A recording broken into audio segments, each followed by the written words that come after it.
Hi, everybody. Thanks so much for being here. And yeah, thanks for letting me have the opportunity to go through this. So, Oh so yeah. like Evan said, today we're going to talk about the three Qs of voiceover. And they are quality, quality, and quantity. And the first one is quality in your gear and your setup. The second one is quality in your reads. And then the third one is quantity of auditions. So we're going to dive into that. Um, all three of these are vitally important. If you're missing any one of these or any section of these, you're really going to have a hard time standing out. You're really going to have a hard time getting shortlisted and landing work. So these are really, really important. And if you can put these three things together, I can pretty much guarantee you're going to start to see more shortlists and most likely more work. So yeah, Yeah. that's a big promise, but it's true if you can put these together. So quality number one or Q1 is quality in your gear and setup. So it's kind of two areas, gear and setup. And what do I mean by gear and setup? Well, gear, obviously you need a quality mic. It doesn't have to be the top of the line, several $1,000 mic, but you want to avoid things like the little $45 USB mic on Amazon. You want to avoid the handhelds that are, eighth inch plug-in. You definitely want to avoid the headset mics. Those aren't going to work.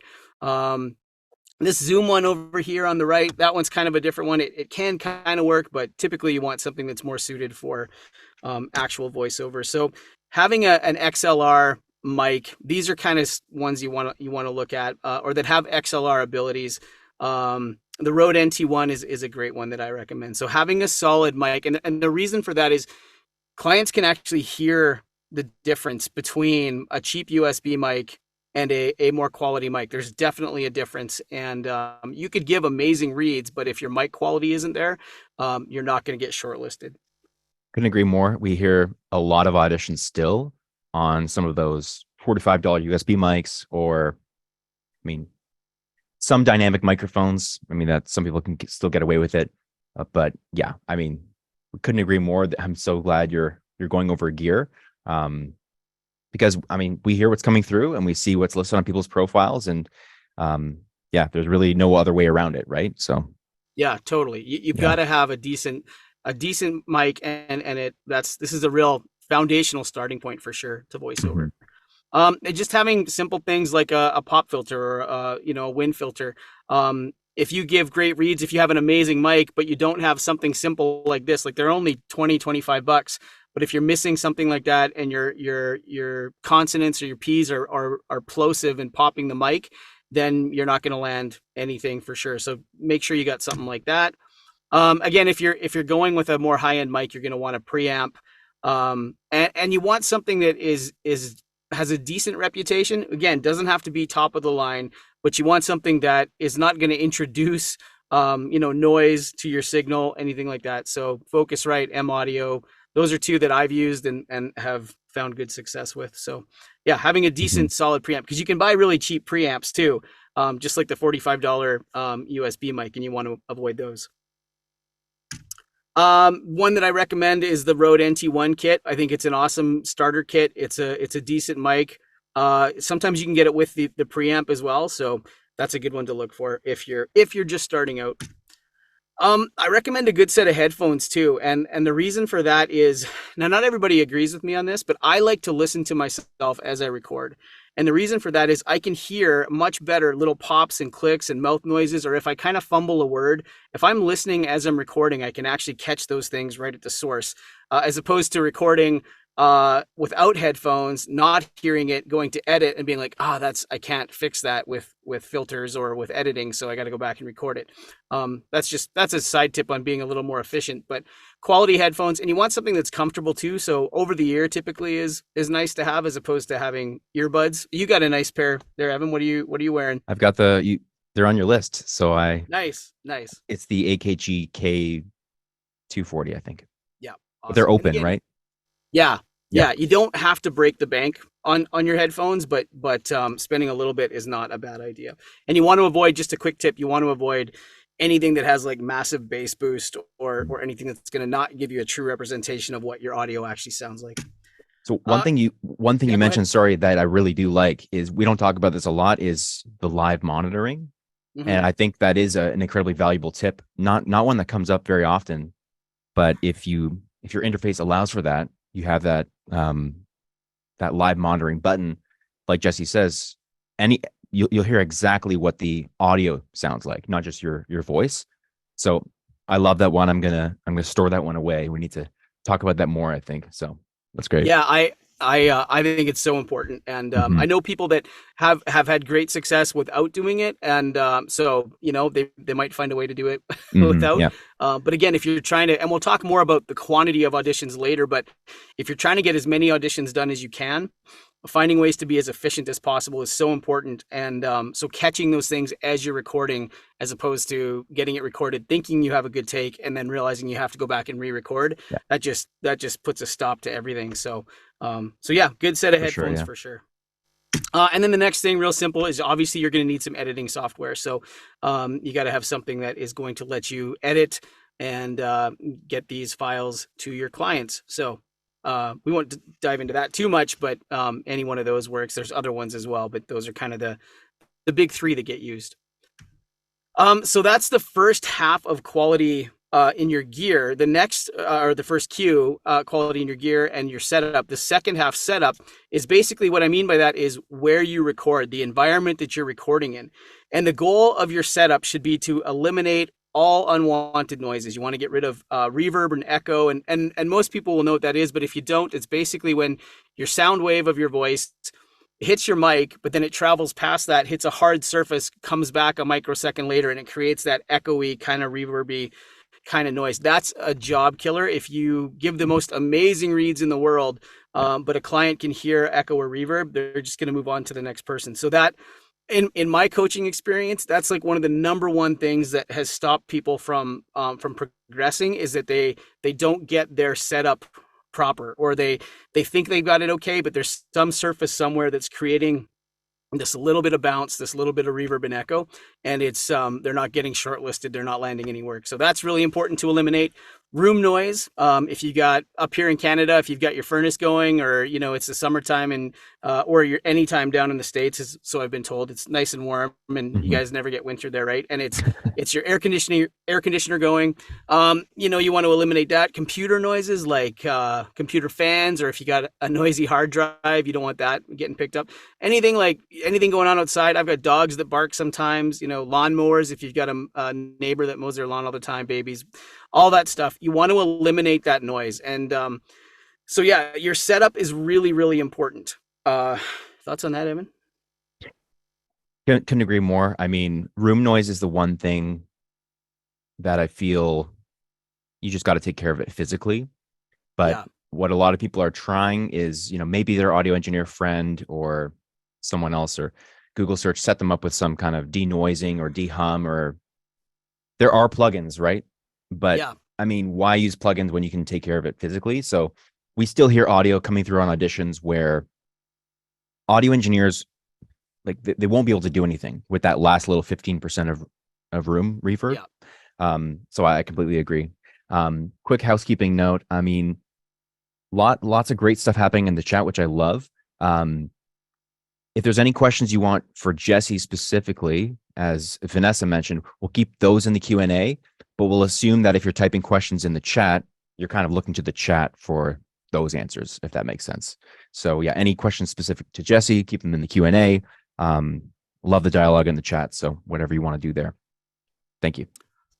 Yeah, awesome. And you're right. There are filters that can get rid of stuff, but it's always best in your signal flow to eliminate it as close to the source as possible. Yeah. It saves you so much time and effort down the road. So that's the basic of what we're looking for in your setup, quality in your setup. Now, you don't have to break the bank on your setup. I've recorded in mattresses like this person in the middle here, and it sounded great. Yeah. Like it was fantastic.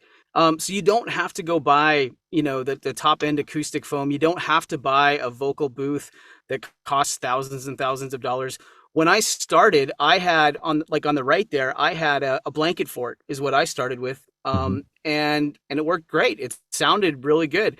It's all about treating it. You've really got to, now, to be clear, I had multiple layers blankets, and I had it staggered different and stuff. I did as much as I could to eliminate, all the unwanted noises that we just talked about. But really, you can start with it quite simple, but you do need the quality and sound there. So you do have to make sure that however you set it up, it is eliminating those unwanted noises. So this is kind of examples of what a basic setup could look like.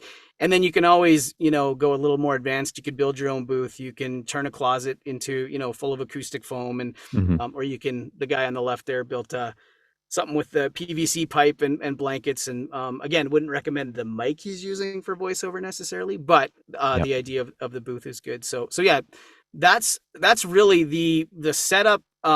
That's the first cue. The setup in your quality in your gear and your setup. It's so important, and that's kind of the foundation. That's where you want to start, because if you're missing any of that, the next two cues, quality in your reads and quantity of auditions, aren't going to matter. You have to get this down first, and then move on to the next cue. Cue two, quality in your reads.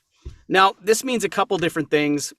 Technically, the file that you send, we want to make sure it doesn't have anything like mouth noise. And that's when your mouth gets dry, like mine kind of is right now. And you get pops and clicks and all these little, it's your saliva snapping, and it's quite, especially when you're on the mic, it's quite obvious. You want to avoid things like big breaths, reverb. Again, we talked about room noise, unwanted noises, and over filtering too. You want to avoid that, where you put on too many filters, or too much room noise, or noise gates, or whatever the filter is, and it makes you sound almost a little robotic or tinny, or empty. You want to avoid those things. Those are things to avoid in sending over a read.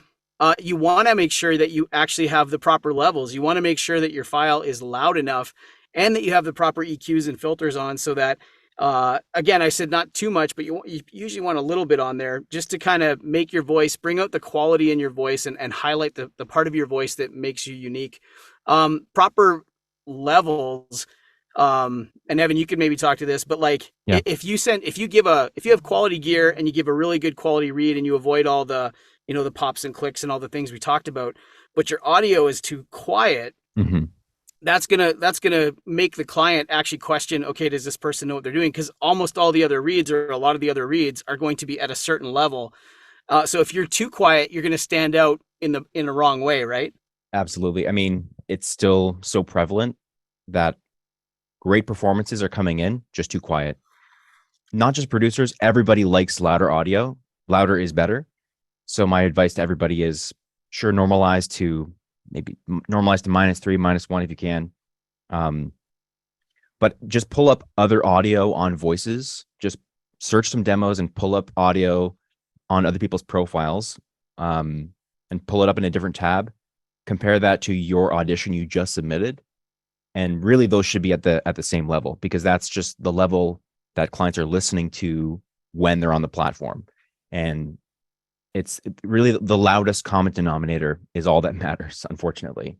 Bit Yeah, of a wild west for levels. um but yeah, it's super important. If you're quiet, you're getting glazed over, right? totally. Yeah. Did you have any other thoughts on just the technical side of things? For audio quality in general, it's at about 30 or 35% of auditions have at least one audio problem. Yeah, So when we've gone to observe, that's still the number one biggest issue. Low levels is one of the issues there. And as good as your performance is, the client hears the audio and they think that's how their studio sounds. I can't hire this. Some people have the mentality where the audition is the audition and the job is the job, and the client can kind of see through that. It's honestly the opposite, yeah, because whatever the client hears in the audition, they assume that's your studio, what your studio will always sound like. So we're also kind of combating against that mentality where, oh, it's just an audition. And some people will actually type that in their proposal, though. Their audition has some issues, but they'll say, for the real thing, I'll go to that level. I'll go to the next level. But yeah, clients aren't necessarily reading the proposal. So yeah, yeah, yeah, yeah. Audition's king, right? Like, audition yes, is more important than your demos. It's more important than your note. It is the most important thing.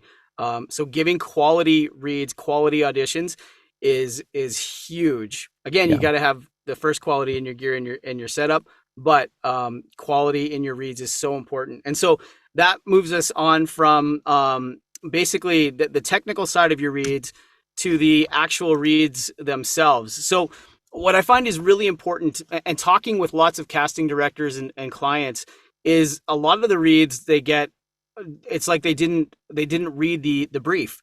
Yeah. They didn't get a full understanding of what it was the client was looking for. So, what I tell students is read the brief. Like, actually take the time to read the brief, look at it. Don't just glance over it. Dig into it a little bit. I heard somebody say once you got to be a VO detective, and I really like that. Okay. I think that's great. You got to understand what type of read they're looking for if you want to come even close to landing the job. You're not going to win a job just because you have a cool voice or a good voice or a unique voice. You still need to be able to hit what they're looking for. So part of that is understanding, who am I as the reader of this? Who am I as the actor that's reading this? And you're going to give a different read if you're a professor, or if you're supposed to be an animated character, or if you're supposed to give a casual kind of be a friend kind of read. Those are going to sound a lot different in Hmm. what they're being delivered. You want to understand who you're talking to, who is the audience, and so that's what I love about voices, is they have those there. Like the client has the option to add who the audience is and what the role is, and there's so much scope in what a client can put Hmm. in their posting, and especially the postings that have more details. Um, I typically spend a little bit extra time on those ones because I know that they've put the time in, and so this is kind of important to them. Um, and so I will spend a little bit more time digging, to see what they're looking for. Now, if they give a reference, if they're like, "Here's what we want it to sound like," then you don't always have to spend too much time digging into it. But if they don't, it's a good idea to figure out what you're looking for. So yeah, thoughts? Does that make Question. sense? So yeah, that's kind of when we talk about quality in your reads, the actual reads, it's understanding what they're looking for and then giving them that type of read. Hmm. A question that I just hit on, but is a lot of people ask, how many reads should I give? And this is kind of, there's different thoughts on this. A lot of Yeah. people recommend just one read, because they'll say, well, the client's typically only going to listen to 5-10 seconds, and they'll Yeah. know if you're in the running or not, in that first 5 to 10 seconds.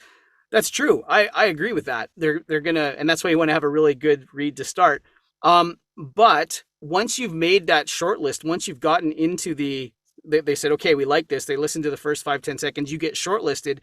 You get moved forward with a group of, let's say, 10 other people who are shortlisted, right? Now the competition all of a sudden just got way tighter, and you're competing against 10 people instead of 100, but those 10 people are all in the running. Hmm. And so how do you stand out? One of the ways I feel, and that what I've found in my experience, is giving a couple of reads that show some range. That you don't give the exact same read. Try to make sure they're different, but Yeah. show some range. And most clients that I've talked to like that. They like to hear some range. They like to hear. I've had clients say, "Hey, we loved your second read. Let's go with that." Or they'll say, "Hey, we loved your reads, but we're actually kind of looking for something in the middle of that. Is that something you think you could do?" Okay. And then it's like, "Yeah, for sure, no problem." So giving a couple reads, I think, can help you stand out. The beauty of being able to audition online is that we get in front of like clients all over the world from our home. It's amazing. The downside is we don't get any live feedback on our auditions. So giving a couple reads, hopefully somewhere in there you're hitting on what they're actually looking for. Because again, and we'll hit it here in a second, but if somebody asks for a casual conversational read, that can mean 20 different things to 20 different people, right? That sound, that delivery can be different. So there's no set Yeah. like, oh, if they're asking for a casual conversational read, it's this. It can really vary. So yeah, we'll jump into Agreed. that. Yeah. This is an audition. The client's asking for warm, friendly, believable, conversational. So I know what that means to me. And again, I kind of go to like, okay, that would be this type of read. So that's the read I'm going to give. Um, so here's my first read. This is what I think this would sound like if I was auditioning. It'd be something like, okay, so why is it that the stuff that's nutritious never seems to taste as good as the stuff that isn't? Well, that's about to change. Our veggie crisps are made with a wholesome blend of rice, potato, and real vegetables. And they're super tasty too. That's right, we made the impossible impossibly good. New Earth Baked Veggie Crisps. So to me, thank you. Very nice. To me, No, it's great. that was warm, that was friendly, that was believable, conversational. It wasn't like real person where I was like, talking to a friend and unscripted. There's definitely a script here, but it had that level of conversation. So for me, that would be read number one. I would think that if this was the only direction we had from the client, that would be a read that I would put at the beginning of my audition. But maybe the client is looking for a little bit more of a commercial read, a little bit more smile, a little bit more energy. So then I would give a second read that would be something like, hey, why is it that the stuff that's nutritious never seems to taste as good as the stuff that isn't? Well, that's about to change. Our veggie crisps are made with a wholesome blend of rice, potato, and real vegetables. And they're super tasty too. That's right, we made the impossible impossibly good. New Earth Baked Veggie Crisps. So Very cool. hopefully those sounded different, first of all. Yeah, oh yeah. To my brain they did. Yeah. But hopefully if you gave those two reads, the first one's a little more casual, not Yeah. as high energy, not as big of a smile, but still friendly. And that second one is more energy, is bigger smile, is Yeah. like a little cheesy. But hopefully somewhere in there, you're hitting on what the client's looking for. So those two Mhm. reads would be an example of what, in my mind, giving quality reads means. Giving two reads that could potentially be hitting on what the client's looking for. So, Yeah. okay, so Q3, once you've got those first two Qs, quality in your gear, quality in your setup, the next most important thing is Q3, which is quantity of auditions. And the analogy that I like to use is a fishing analogy. So imagine you want to become a fisherman, right? That's how you're going to make a living. You're going to catch fish, you're going to sell them in the market. That's how you're going to make a living. So you do your research. You look into the type of boat you're going to need, the fishing rods. You actually go down to the wharf and you talk to the old wise fisherman who coaches you on what you need and where the fish are and the equipment you should get. And so you buy a fish finder and you get the right lures and the lines. And so you're like, yeah, okay, I'm ready to be a fisherman. So you get in your boat, you row out to the spot. The fish finder is like, yep, there's a bunch of fish here. And you get your line, you cast it, and then you start to reel it in. And it reels up to the boat. You didn't catch a fish. And then you put your rod down and you row back home for the day. What are your odds? If you do that every day, what are your odds of becoming a fisherman, casting your line once a day? Like really low, Pretty right? I slim. mean, you might get lucky and snag a fish or catch one fish, but if you want to make it a career, you're not you're not going to do it just casting once a day. If you go to that spot with the gear, with the teaching, with the training that you have, and you cast your line 20, 30, 40, 100 times a day as a fisherman, your odds of catching a fish are going to go up. Your odds of catching multiple fish are going to go up because the more you do it, the better you're going to get at it. The more, your odds increase, the more you cast your line. And it's the same with auditions. If we do all this work, if we, buy all this gear, get our setup, we get quality in our setup, we do some coaching and we get quality in our reads. And then we go to a site like Voices and we audition once a day, you're really not going to get Mm-hmm. very far. It's going to be really hard. Now, my son he did one audition. His first audition, he landed, and he's like the only one Wow. I've ever seen it. It was like Yeah. it was like a $500 Coke job, and I was like, "What the heck? How did you do that?" But Doesn't really happen. So it doesn't happen very congrats. often. Yeah. But after that, he didn't land much for a while because he wasn't auditioning very much. He thought it was so easy, Mhm. so Yeah. he didn't land too much. But if you go to the site, if you go to Voices, you have all the gear, and you audition as much as you can every day, your odds of landing work start to go up. And so it's really important, the quantity of auditions that has to be steadily rising. Really good people I find have quit early. They had a Yeah, false start to their career, right? yeah. Because of the expectations regarding numbers. So I don't know when you kind of figured out your numbers and your funnel of numbers, but it's obviously worked out for you. Was there a time when you had to just come to terms with, oh, these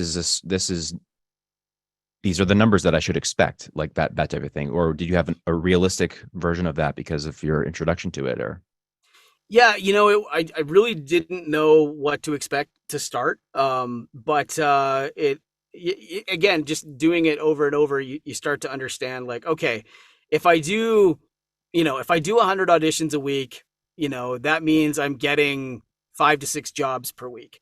And Yeah. if my 5 to 6 jobs per week are averaging X amount of dollars, then I know roughly I'm making this much. Now, again, voiceover in my experience is one of the craziest ebb and flow jobs out there where it's like sometimes it's feast or famine. Like there's months where you're like, oh, I didn't know I could make this much money, and then there's months where it's like, oh, I have to find a different job.